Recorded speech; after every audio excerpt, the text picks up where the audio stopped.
Ha, bak böyle palçığın içindeyim. Ayağımda 1-2 kilo palçık var yəqin ki. Oy, Gözden kalırsın. Getdik yere. Gözəldən ma, hava gözəl. Aramızla rezil oldu. Mən rəzizdə də olub eləmirəm. Mən kaçdım. Zevq alıram.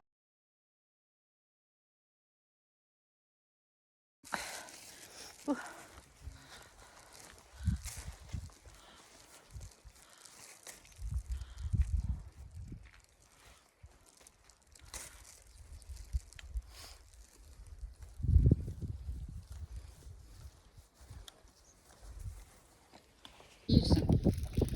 Çok maraqlı bir qeyri-adi. Lobi aynen. Bilin, baxım onun üstünə. Böyle şekli yoktu şey var. İri bir ha. Dardanel'in. Dardanel'in pulsuz sponsorluğu verir. Aha, sən nə yeyirsən? Makaronlu tunetli. Adı siz də hardan tapırsınız belə qeyri-adi şeyləri? Aynısı. Nətər dişlər? Çok Mən də kamera düşmək Süper. istəyirəm. Of, Mən ne də- yaxşı elədik. Mən də nə yeyirəm? Bəs bundan yemək istəmirsən sən? Gəl bax, mən gör nə yeyirəm. Ay bax, gəl bax, mən də ton yeyirəm. Mən də dardaneli yeyirəm, tonu yeyirəm. Ha Gəl bundan, hə. Gəl bundan yeyirəm. Tuzluk yarı. Yazan bilsen ne yok Ecik, canım. ayaqlarımızı da çək. Toy kamerası. Get, ağzımı çəkmə. Ben uzaqdan geçəcəkdim ha.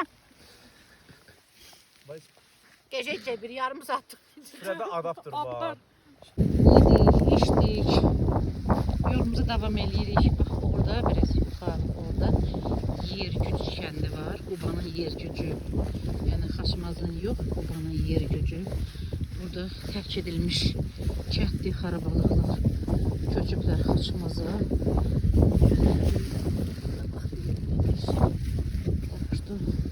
Biz indi o xarabalıqları keçəcəyik. Çox yaylağına. Bura hələ ki yer güc kəndinin yaylaqlarıdır. Əks tərəfdə gördüyümüz Eh yoludur. Biz onun üstündən, bax Eh yolundan burada Dözkürüz kəndinə getmişik. Çox gözəl mənzərədir elə. Baxırsan ki, bəlkə orada ayı var.